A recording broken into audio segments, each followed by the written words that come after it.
I bid you welcome. I shall be your game master for this tale. It is a pleasure to have you. Now then, just like this, I will be using cards to draw you into the world of this story. From time to time, you may be presented with choices like this. That's correct. It doesn't mean anything, but still, good job. You're following along with all this, I trust? Moving on, I believe your experience of the story will be shaped in no small part by my narration. As such, I hope you'll have rather more fun keeping the sound on while you play. That said, rest assured that the game remains enjoyable without sound. My words will be subtitled just as they are now.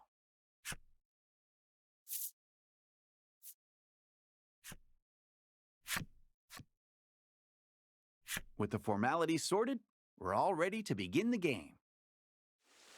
My. Yeah, you can hear the sound of the waves. Oh, how very evocative. Now then, let's begin our tale. Allow me to welcome you to the world of Voice of Cards. You're about to step into the shoes of the hero of this tale as he sets forth on a grand adventure. Said adventure takes place in a remote part of the sea, in which ancient traditions are alive and well. You will touch the hearts of many who dwell in this place as you journey to change fate's promise of untold ruin. I believe in you. I believe your journey will be a success. And on that note, it is time for that journey to begin. May the waves see you safely across the tides.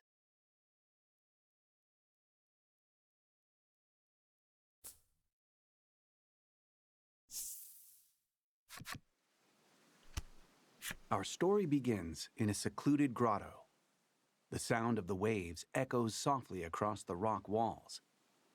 A solitary young man stands in front of a ship floating in the water. Brush in hand, he busies himself painting the vessel. Once he finishes his work, he decides to carve his name into the side of the hull. A finishing touch.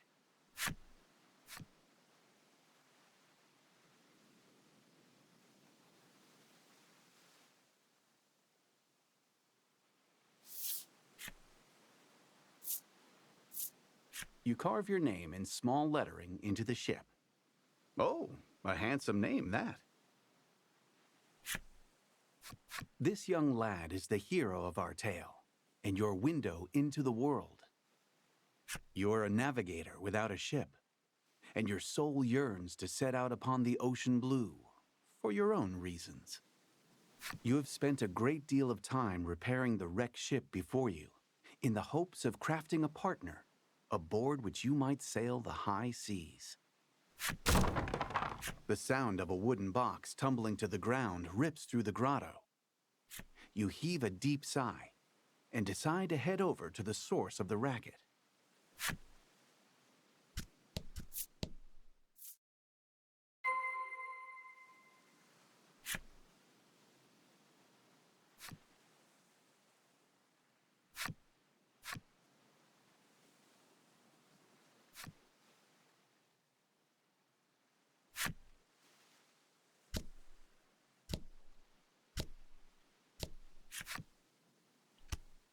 The source of the noise turns out to be a young girl. It looks as though she has knocked over a wooden box, packed with shipbuilding supplies, and is in quite a panic about it. The girl's name is Laddie. You came across her some time ago, collapsed on a beach. You attempted to bring her to a nearby village, but she was quite opposed to the idea for some reason. As such, she has been helping you repair the ship here. You're not quite sure how to respond to her knocking the box over.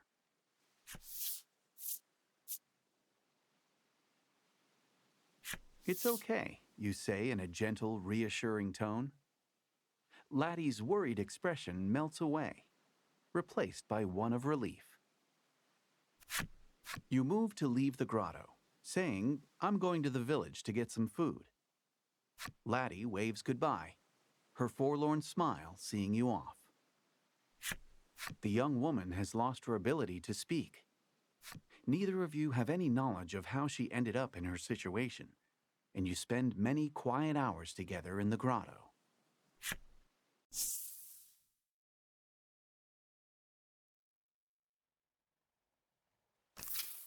The scent of the sea and a sense of isolation hang heavy in the air.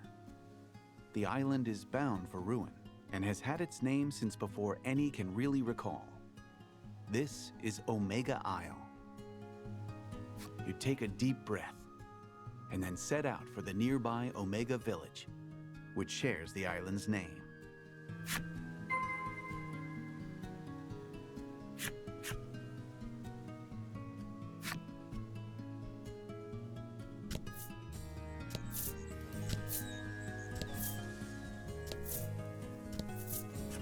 An old spire stands tall before you. Alas, there's little reason to go poking around within.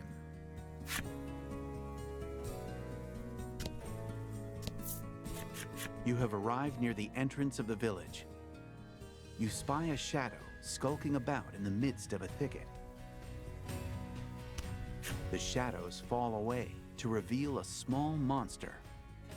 It's unusual to see one this close to the village. It might be cute, but it's still a monster and a threat. You must slay the beast before it can cause trouble or worse in the village.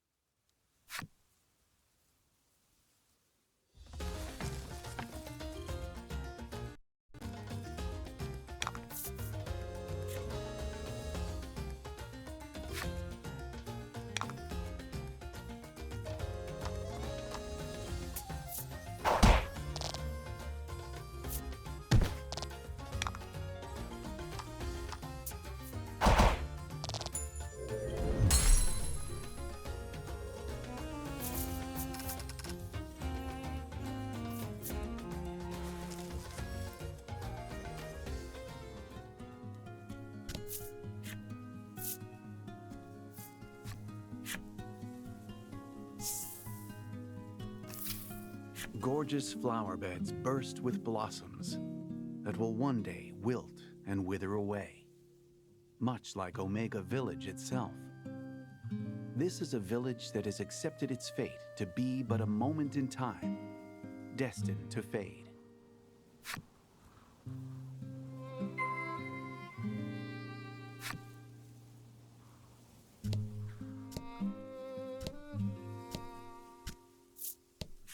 An island in want of a maiden shall fall, he mutters, to no one in particular.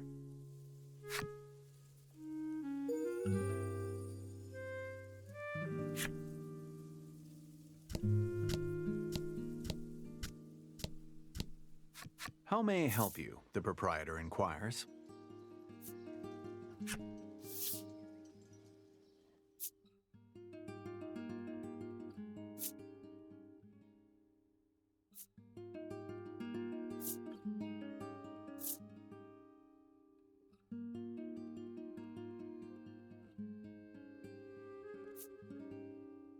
Will that be all? The proprietor asks.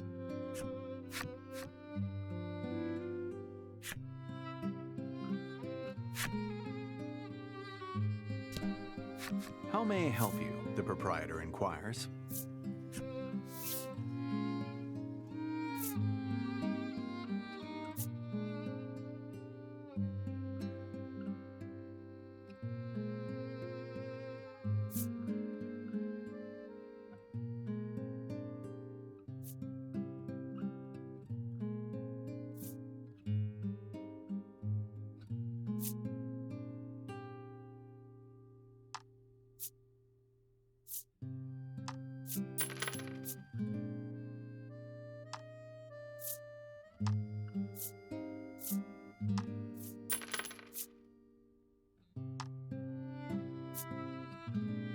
Will that be all? The proprietor asks.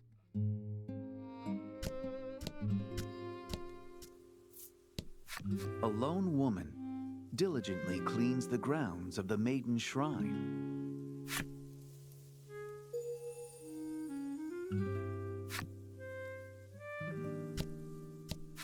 The windows are closed, and it's too dark to see much inside.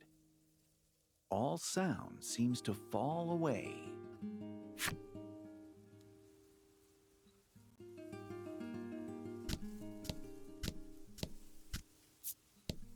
I wish I got to be the maiden, the girl says mournfully, dressed head to toe in maiden garb and clearly pretending to be such.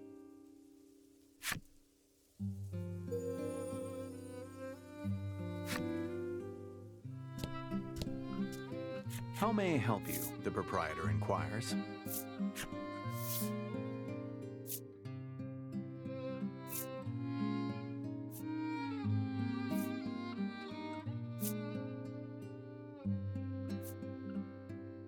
Will that be all? The proprietor asks.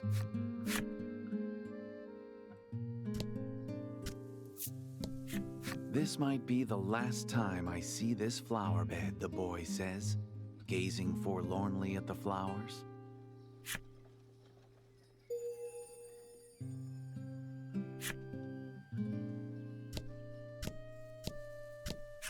Home sweet home. You lay yourself down and close your eyes.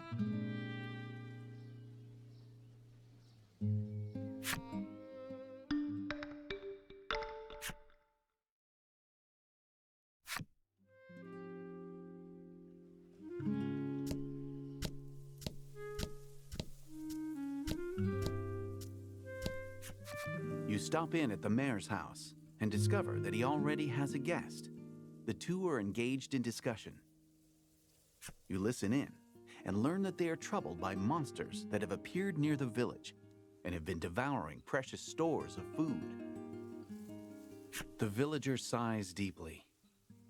I suppose it's about the end for the village, they say flatly before departing the mayor's home. The man left standing in the room has a certain sagacity about him. He notices you waiting and inclines his head in greeting. His name is Grief. As the village's mayor, he spends his days dealing with all manner of happenings around town. He looks to be at a loss over the damage being caused by the monsters. It would likely be a simple matter for you to deal with the beasts. You offer to deal with the monsters, and Grief replies with his thanks. You're always a big help. This is part of your daily routine.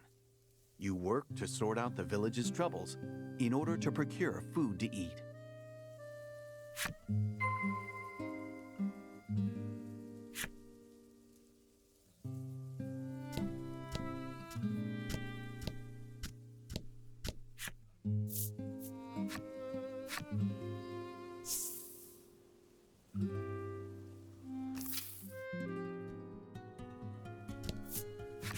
A monster has appeared before you. It holds what's left of a piece of fruit in its teeth, and its mouth moves restlessly. With a sigh, you mutter, "Let's get this over with then," and ready your weapon.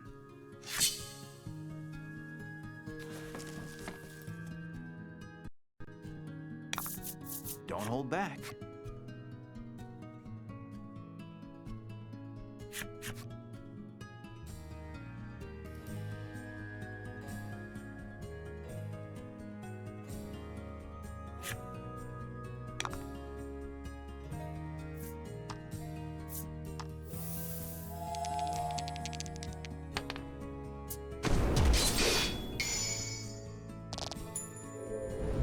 Fortune favors the bold.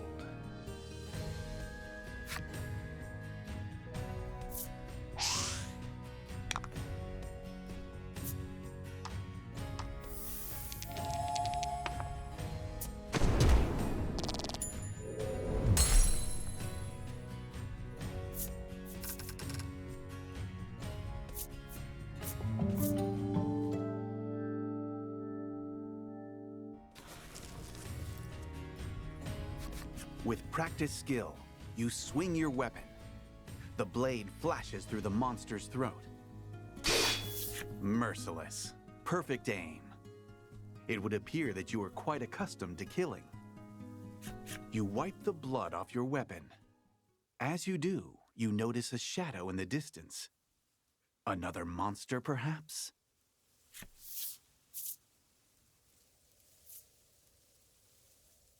Silently, you creep up on the shadow and bring your blade down on it with practiced speed.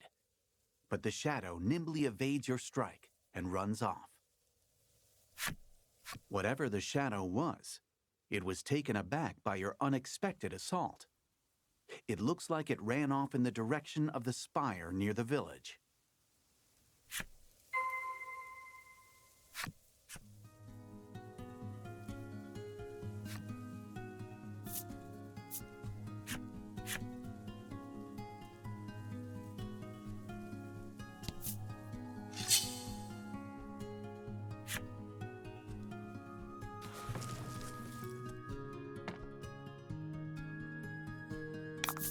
And fight.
Beyond the pier, the ocean sprawls out in all directions, beckoning you to adventure.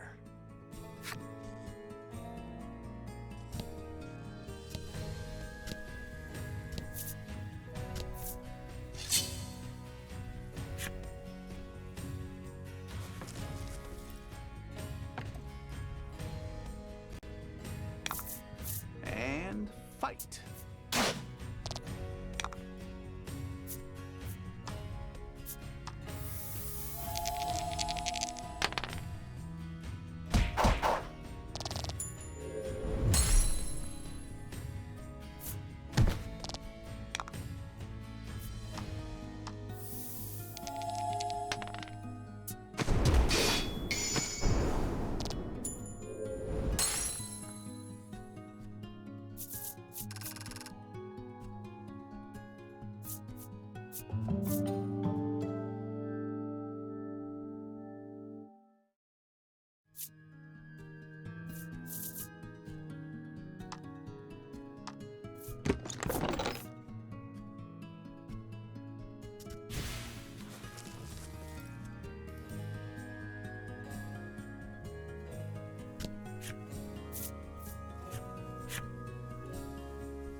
You stand before the Spirit Spire, said to have been erected to protect the island. Yet with the villagers having accepted ruination, it now stands forlorn, an edifice without a purpose. This place, so named for the spirits themselves, is one that the villagers do not enter. Despite this, You say to yourself, I have to get rid of the monster, and decide to profane the place with your presence.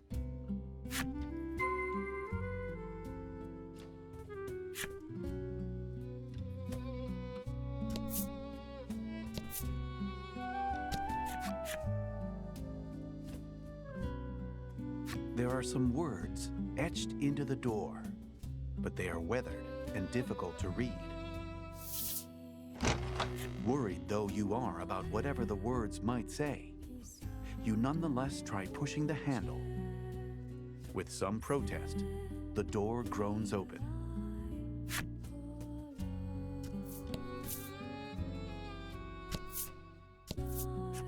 You spy the shadow of the monster you encountered earlier. Your insight that it had taken refuge in the spire has proven a good one. The shadow notices your presence and flies off at blinding speed. You can't help but admire the rapid escape, though it looks like you're back to chasing after a shadow.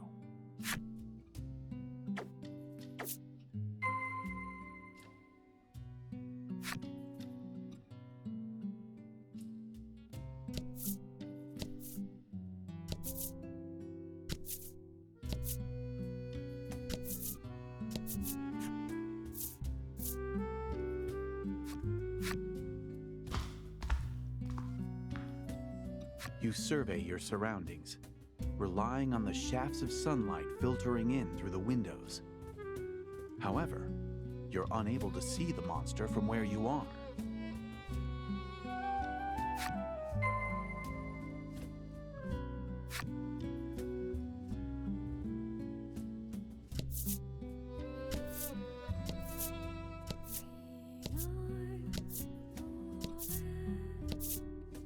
In the back of the large hall, there is an altar, which evinces a sense of deep mystery.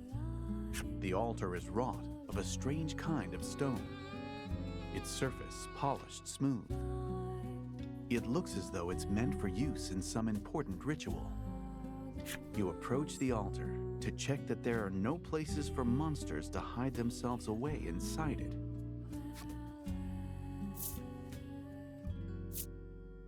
In reply to the mysterious and unidentifiable voice that suddenly rent the silence, you ask in a sharp tone, "Who's there?"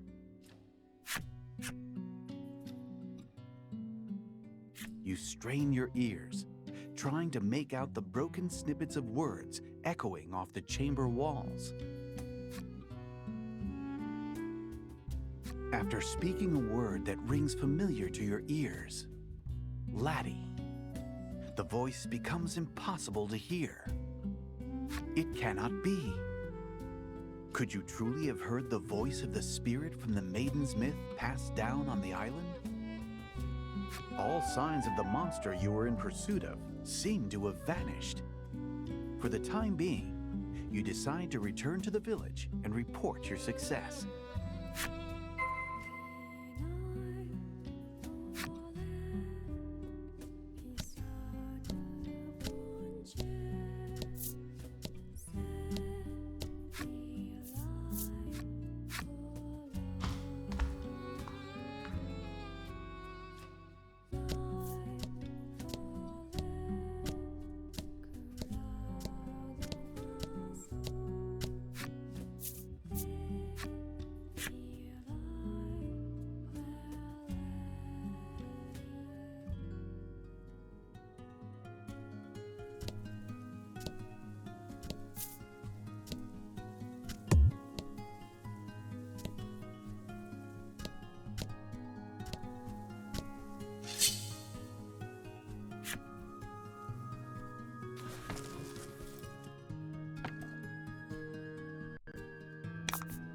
And fight.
When you arrive at the mayor's house, there is a young visitor already there. She looks to be making an impassioned request of Grieth. In a wearied voice, Grieth replies, "There is no longer any maiden in our village." Admonished, the girl leaves the house with disappointment written across her expression. You inform the mayor that you've taken care of the monsters around town. As thanks for completing the job, the mayor hands you a basket of fruit. Oh, good, you think to yourself. Another day, another basket of fruit.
You re-enter the grotto and announce your return. On a normal day, Laddie would already have zipped over to greet you. But today, nothing.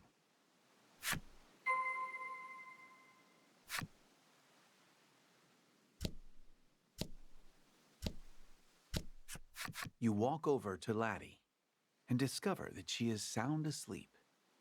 Life in the grotto is not one of creature comforts. Rather, a fair few inconveniences. You've tried several times to bring Laddie to the village, but she was adamantly opposed on every occasion. You sometimes catch glimpses of her face while she sleeps.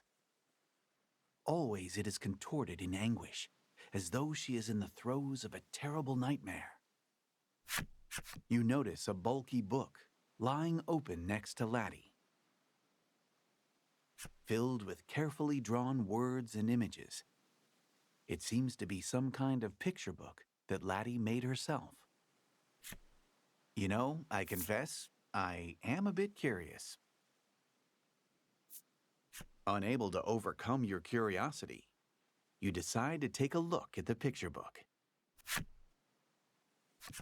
Beside evocative images of deep forests and towering mountain ranges, Laddie has written a story patterned after the Maiden's myth. The picture book story is set in a small village replete with nature. The village enjoys the promise of peace and tranquility, thanks to the young woman born to be the maiden. The maiden goes before the altar to perform a ritual, which invokes the power of a great spirit to protect the village. You look over the artwork, a spitting recreation of the altar you saw in the spire, and think back on the mysterious voice. The voice claimed it was a spirit, and you're certain it spoke Laddie's name. You were so caught up in the thoughts racing through your head that you failed to notice Laddie had awakened. Laddie seems embarrassed that you've seen her book. Tears prick the corners of her eyes. If Laddie were indeed the maiden, it would be no exaggeration to call her the very light of hope, a protective force that could save the island from its encroaching ruin. With faint expectation tightening your chest, you consider taking her to the altar in the spire.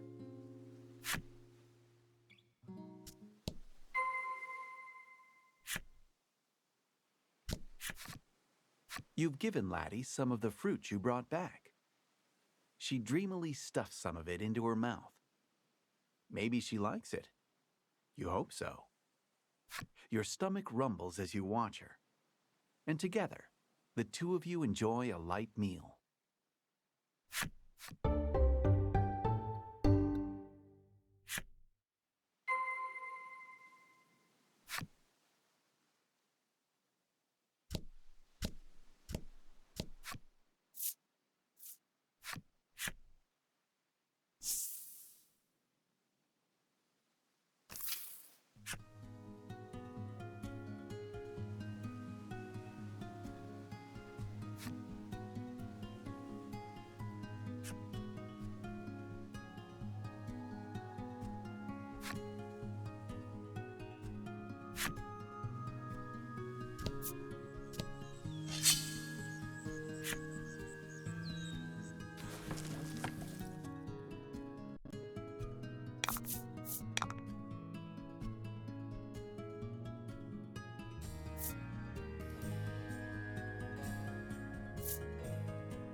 Congrats.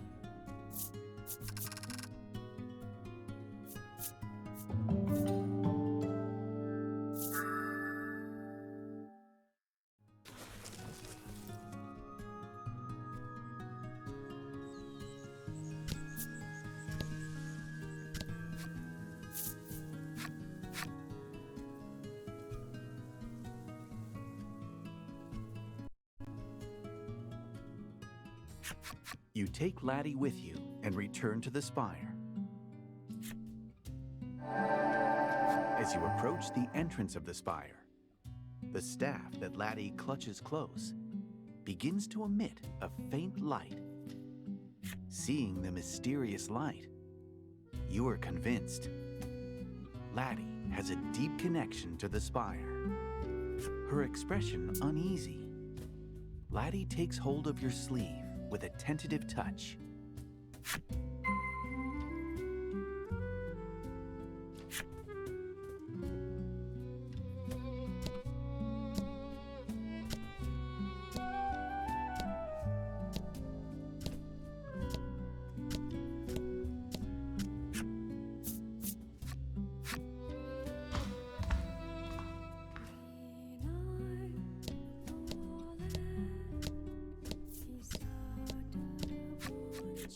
stand before the altar once more, bathed in an air of mysticism.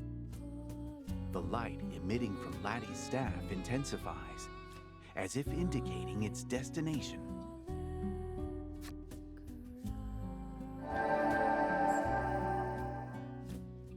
In response to the enigmatic voice, Laddie's staff exudes a dazzling light.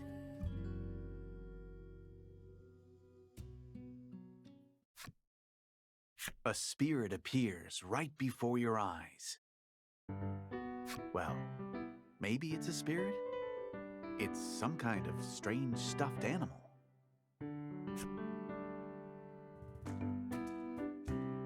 The stuffed toy seems to be affecting a voice of considerable gravitas and choking itself in the process.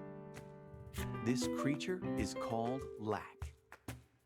Though you cannot be certain it speaks the truth, it claims to be a spirit. You approach, hoping to ask about the maiden. But with blinding speed, Lack zooms behind Laddie, putting her between you as a shield. "You're the one from before," Lack says, quaking. It would appear that you're mistaking the creature for a monster, and doggedly chasing after it has made it rather afraid of you.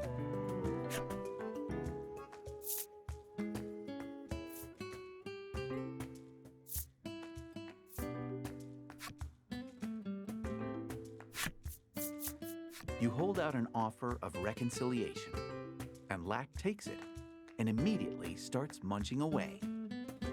Between bites, it says, "You've got some good taste there." You're not really sure if the make good worked out, but in any event, Lack looks willing to listen to you now. You ask about the maiden once more, and Lack begins to talk a lot. It seems to enjoy doing so. Just as the maiden's myth handed down amongst the denizens of the island suggests, it explains, Laddie was indeed born to be the maiden here. However, she was unable to take up her role. This has caused no small amount of distress over the island's inevitable destiny to sink beneath the raging waves. Lack concludes with a proposal. How's about you go and meet with the other maidens and fetch the maiden's relics? As you had hoped, Laddie appears to be the key to the island's salvation.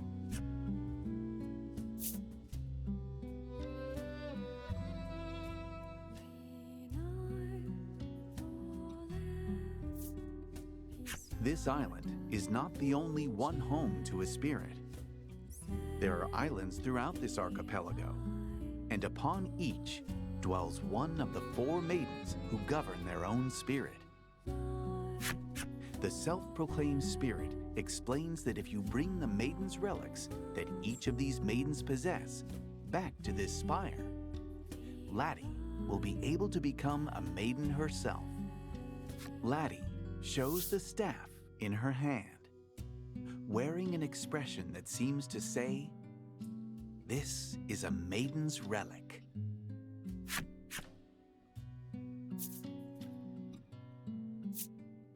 You ask, should we kill the maidens and steal the relics? Laddie shakes her head rapidly, as if to insist that you definitely should not do that. As Lack explains, each maiden has an attendant, an escort, and protector. This would make it difficult to take the relics by brute force.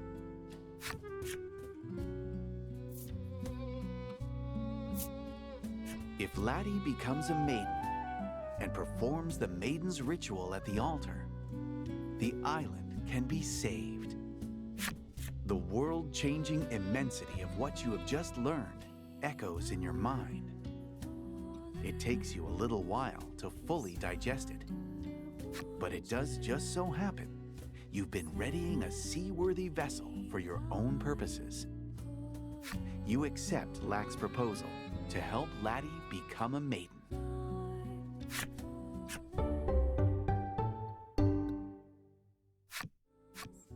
So, you want me to poof you back to the entrance?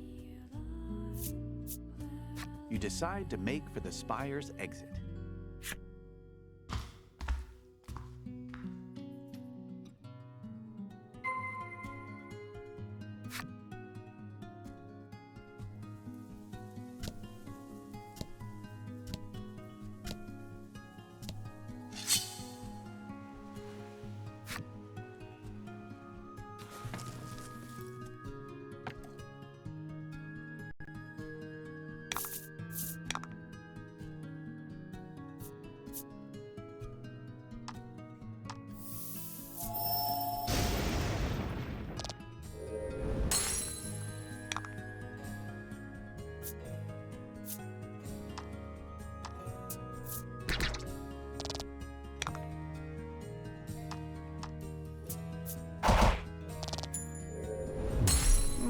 Congrats.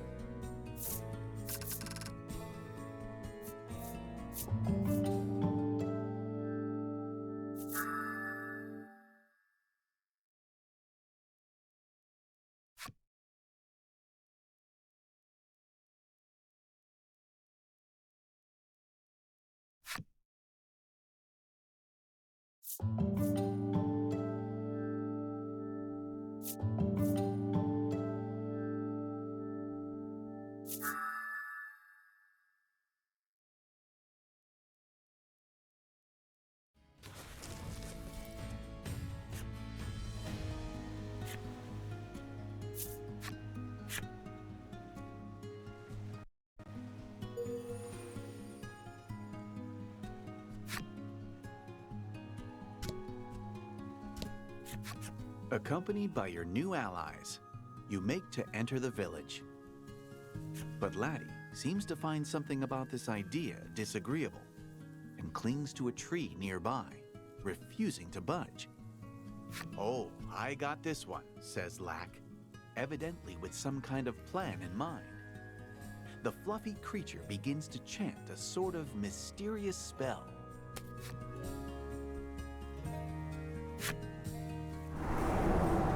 Suddenly, Laddie's face is transformed into that of an odd old man's. Laddie touches her transformed visage and then gives a thumbs up, perhaps as if to say, "Good job. You are a god." But Laddie looks sideways at you as she walks into the village, her identity now safely hidden.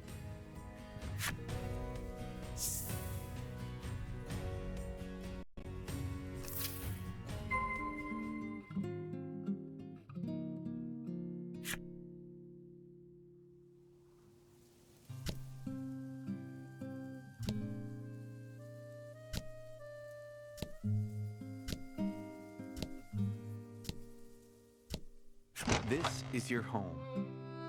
A desk pushed up near the wall is adorned with an unfurled map and a scattering of books. The navigation map is of your own design and depicts the various islands in this region of the sea.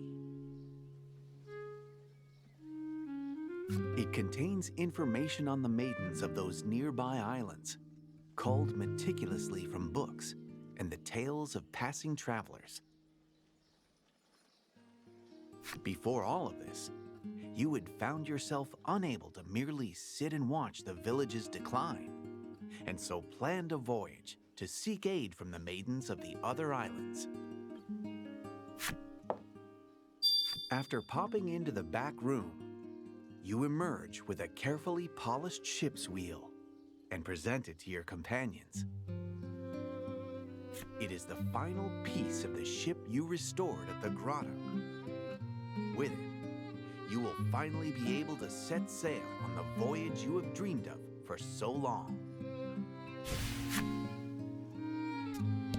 You have made ready for the voyage, but before you set sail, you decide to stop in at the mayor's to say your farewells.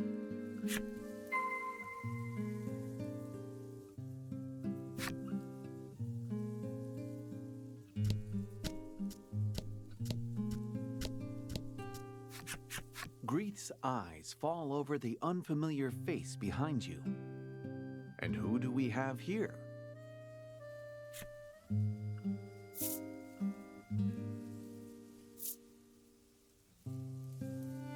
You respond, a traveler, weary from a long journey.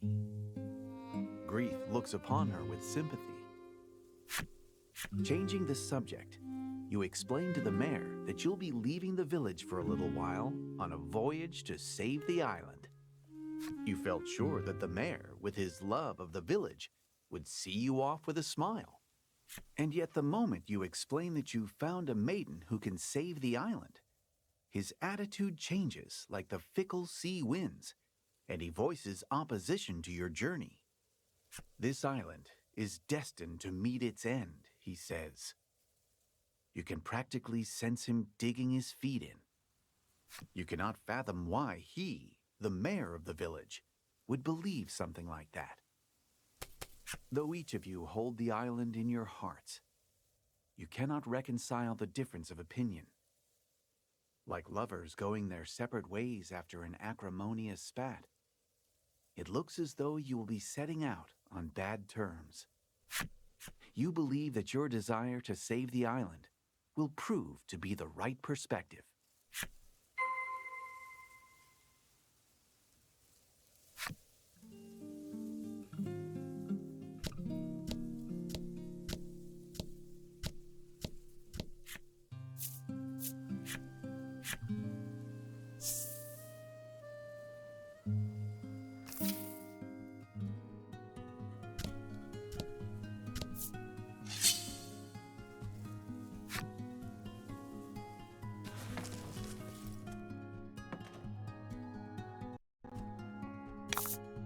And fight.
Your ship, your trusted companion, once a mere wrecked husk that you labored to bring back to life with months of sweat and toil. You climb up to the stern, and with every bit of care you can muster, you attach the wheel. The final stroke upon the canvas. At last, your ship is finished. The vessel's design is patterned after a great whale. There are a number of mismatched parts, but that particular quirk only makes you love it all the more. As you look over your handiwork, you realize that your companion on this upcoming journey will need a name. What would a fitting name be, you ponder?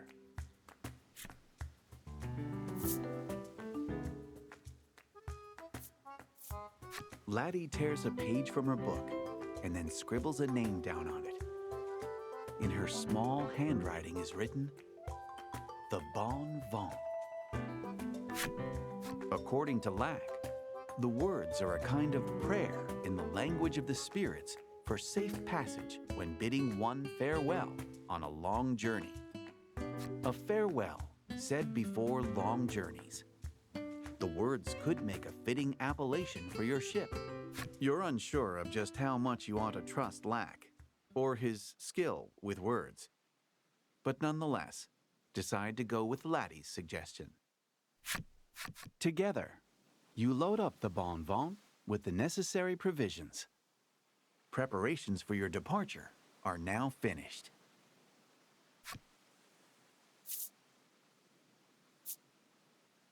You throw your hands upon the ship's wheel and shout, "Weigh anchor!" with gusto. Your voyage has begun.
Though your ship had long since forgotten the taste of seawater, it nonetheless cuts through the waves like a fillet knife through fresh fish. It is your first sea voyage. Laddie's eyes glitter as she looks out at the horizon, stretching ever onward over the endless blue expanse. She opens up your homemade navigation map, checking the locations of the islands where the other maidens live. On the island to the south of here lives a beauteous maiden garbed in azure robes, as though the sky itself is wrapped around her. After closing up the map, you grasp the wheel like a familiar old friend and tell the ship where you'd like to go. You now have free rein to sail across the sea as you see fit. New tales await you when you put into port on an island where a maiden dwells.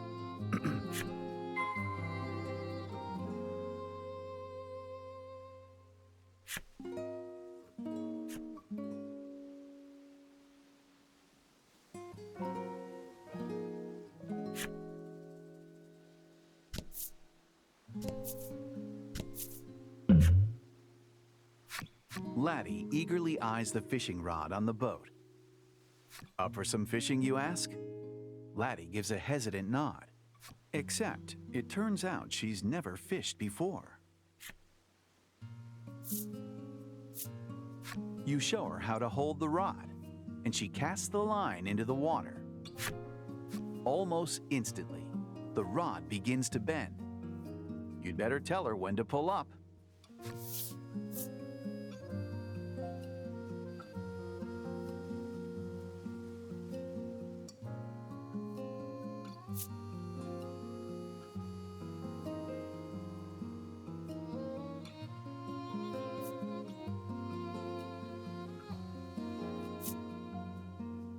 The rod bends and fits and starts.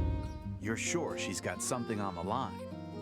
Laddie rips the line out of the water at your insistence, exposing a bare hook. Damn.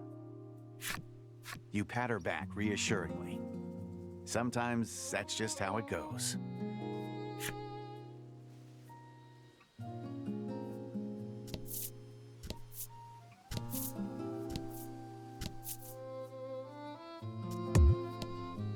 Nope.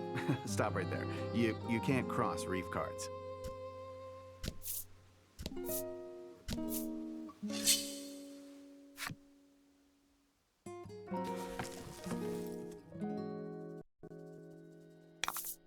And fight.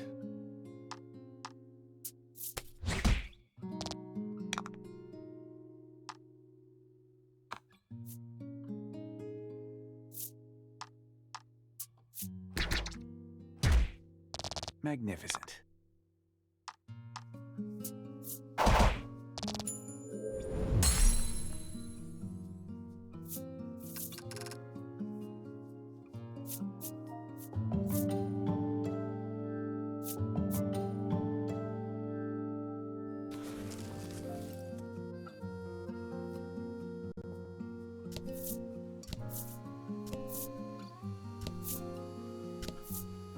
I don't know what it is, but there's just something so relaxing about the sound of waves.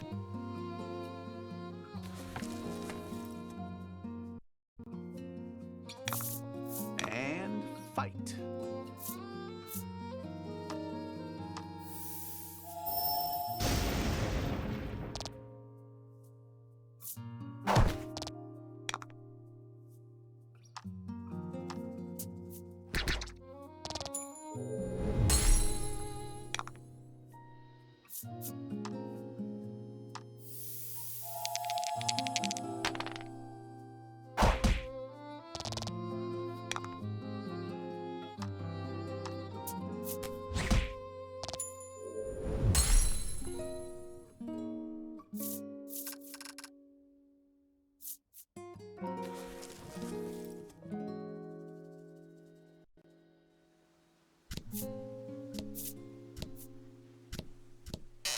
You discover a shipwreck. You climb aboard and begin searching for anything useful.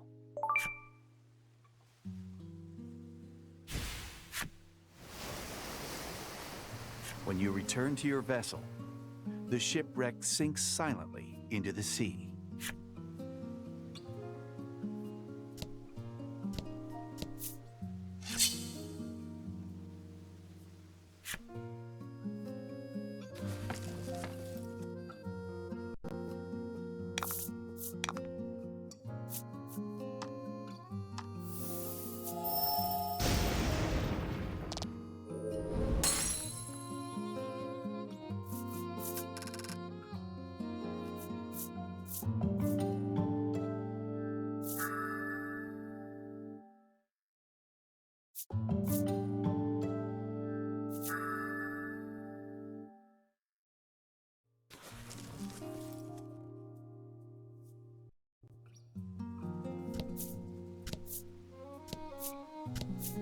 Ahoy, matey.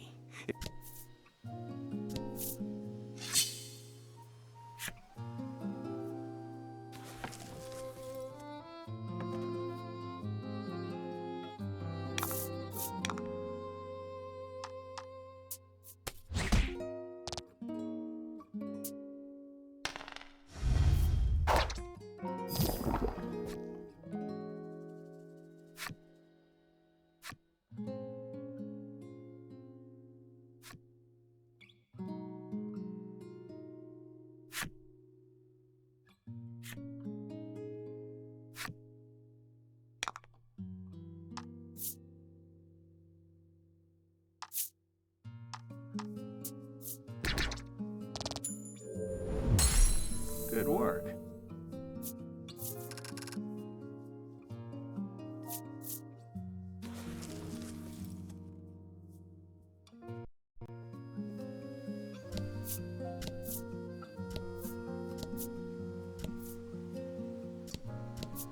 Whirlpools are a common occurrence in this area of the sea. It doesn't seem like your ship is capable of crossing them.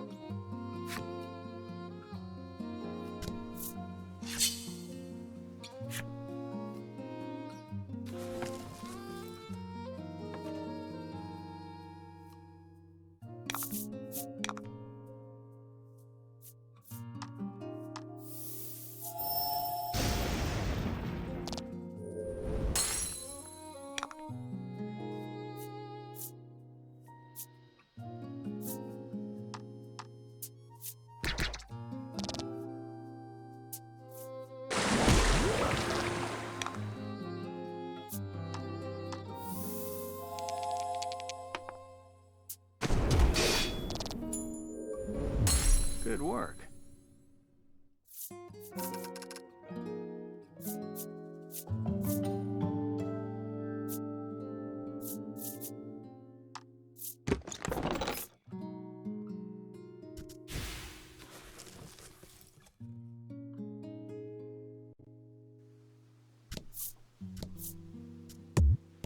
Oh, yeah, you can't cross whirlpool cards. Ah, the great open sea.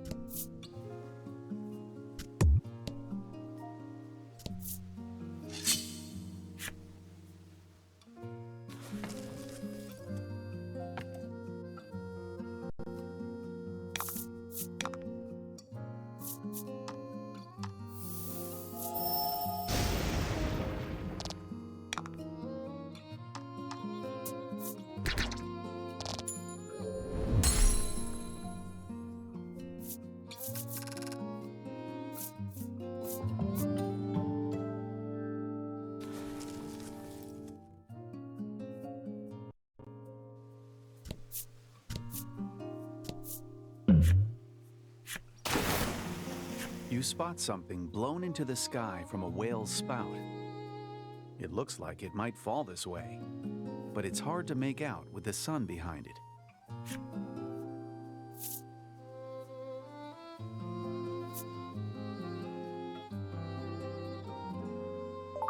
You open your arms wide, and into them falls a fish.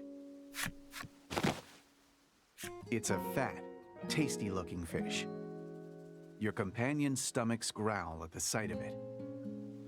Recalling it's about time to eat, you deftly prepare it and share a friendly meal.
Fight him off.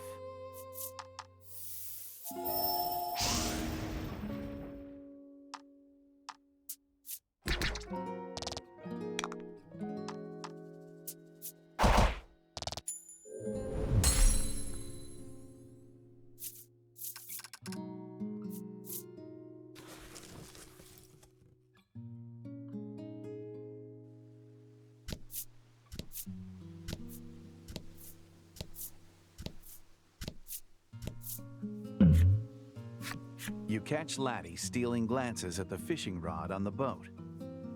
Perhaps she'd like another shot at glory.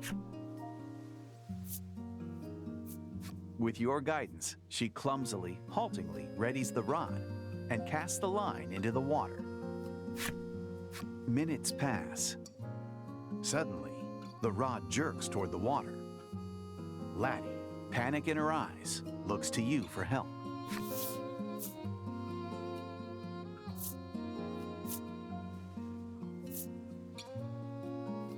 The rod bends and fits and starts. You're sure she's got something. She gathers herself for a moment and pulls with all her might. A small fish dangles on the line. Laddie, overcome with joy at her first catch, throws her arms around Lack and squeals with glee. You look at the fish, beaming with pride. You know what Laddie will be having for supper this evening.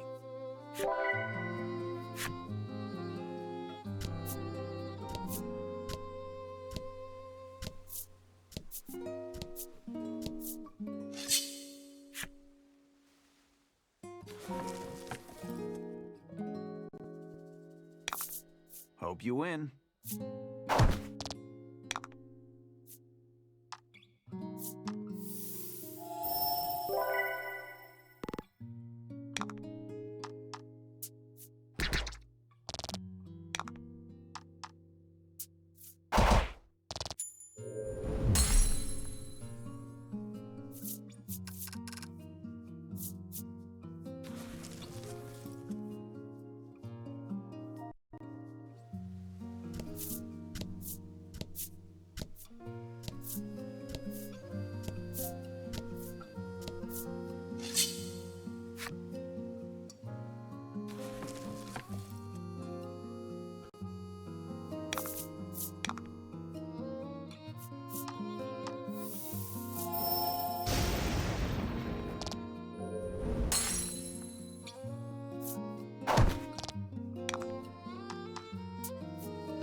A bizarre rock appeared. It seems primed to explode.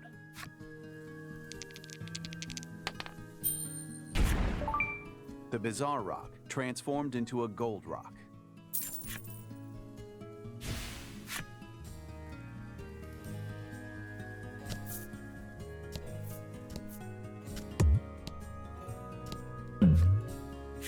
You come across an open-air stall. A sign reads, "Huge sale."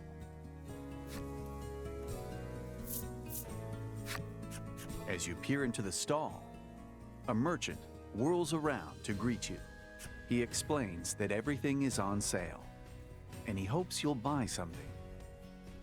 It seems he'll get in trouble with his boss if he brings back any goods unsold.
The peddler is closing up the stall to head back to his boss.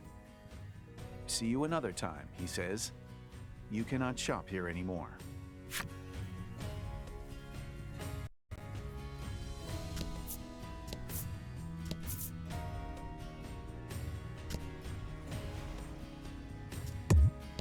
Okay, hold up. You have to return to your ship if you want to head out to sea.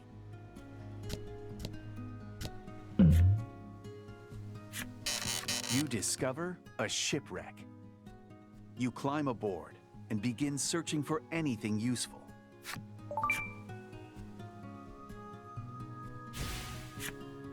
Lack trembles and whispers.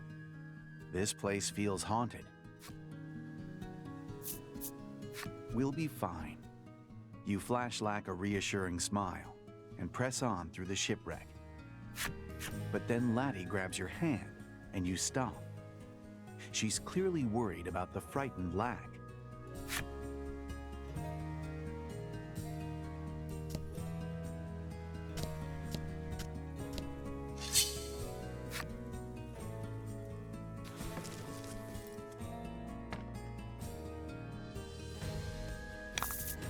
Show 'em what you got.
Good work.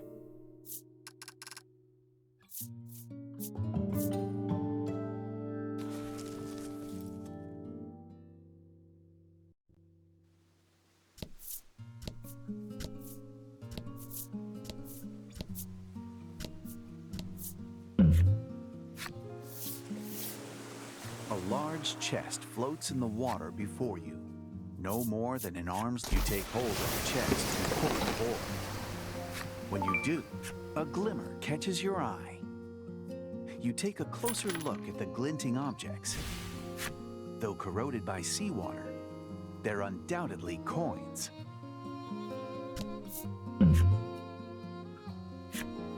You approach the remains of a ship floating in the waves and carefully steer your own vessel so as not to collide with the wreckage.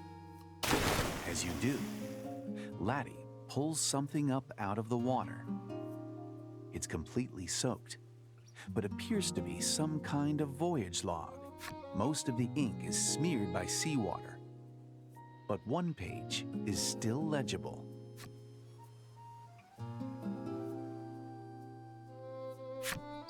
On that same page, you see a map detailing where the shipwreck can be found. Deciding that shipwreck treasure may be worth finding, you slip the voyage log into your bag.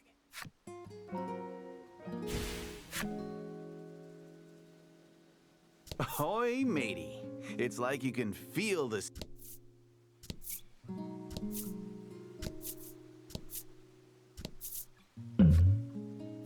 Laddie greedily eyes the fishing rod on the boat. You can't help but feel she is eager to have another go. There is no time. Without another word, you sail on.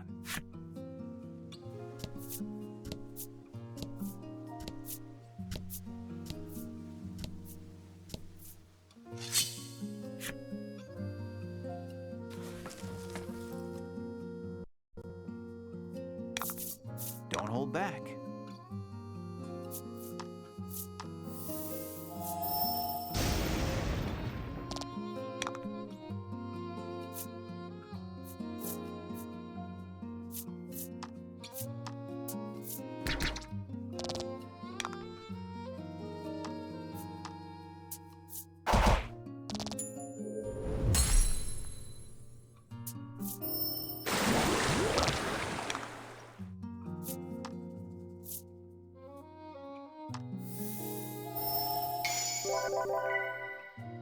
Excellent.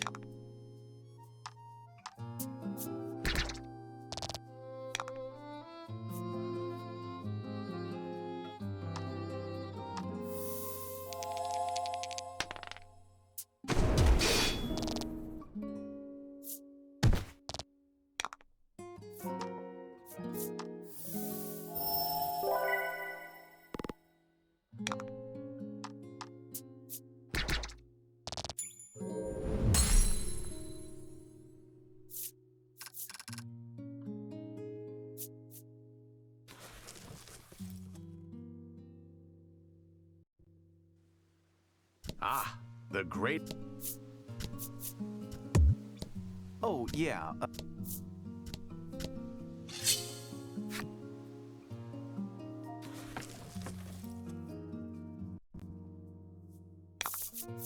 And fight.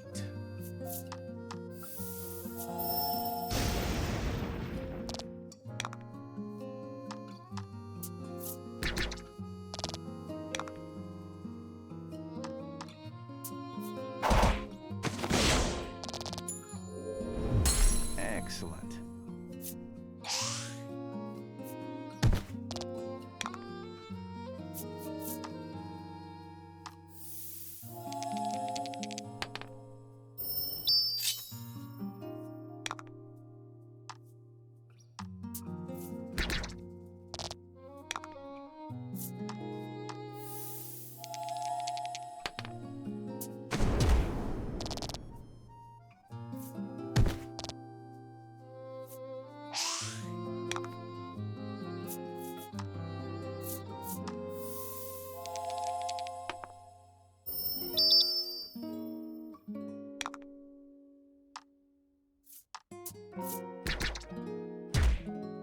Magnificent.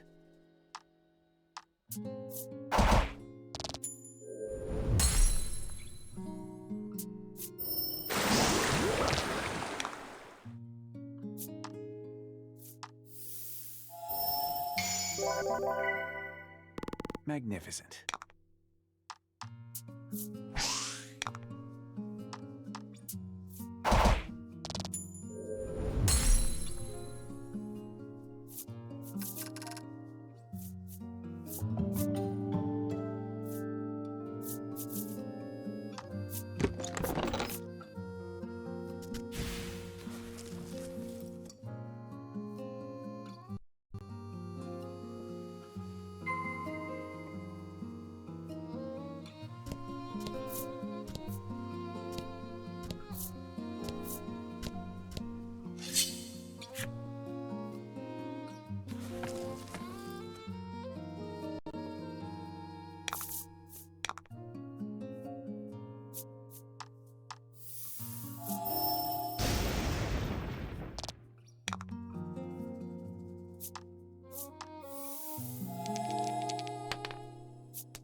Magnificent.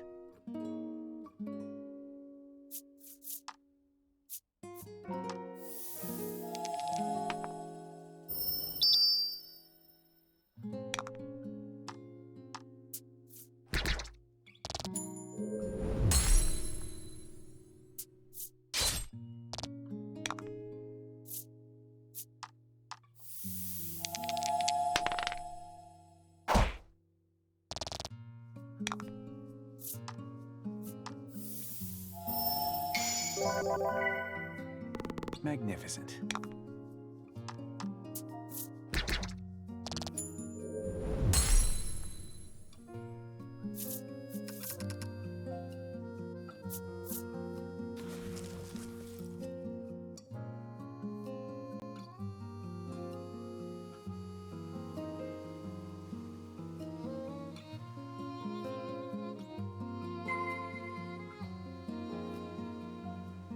I don't know what it is, but there's just something so relaxing about...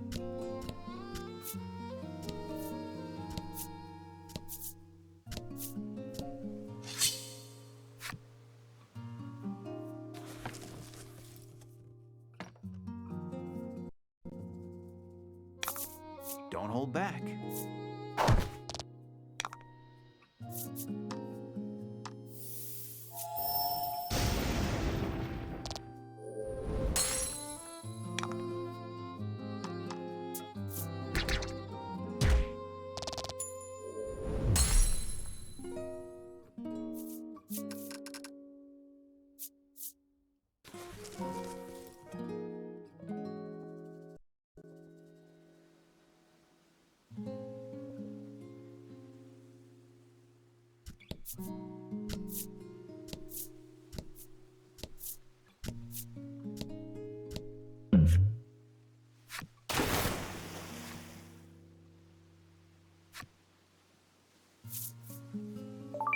You open your arms wide to catch some sort of item. You gladly accept it as a gift from heaven.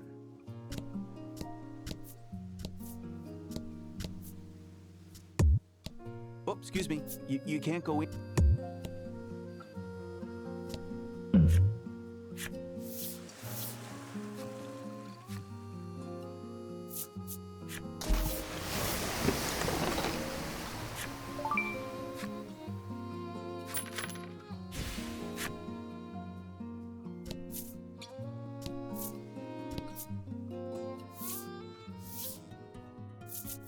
You cross the sea and arrive at the South Isle. On the South Isle, you will hear the tale of a maiden in blue. Very well then, prepare to go ashore.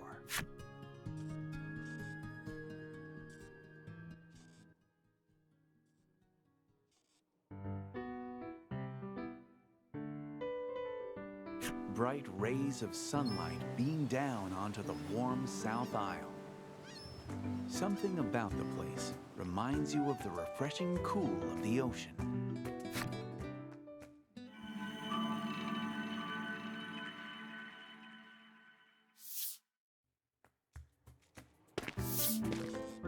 After weighing anchor and docking your ship at the pier, you go ashore.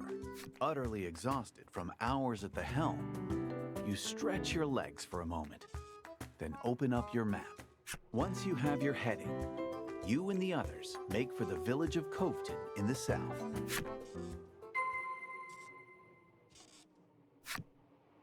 Okay, now let's go.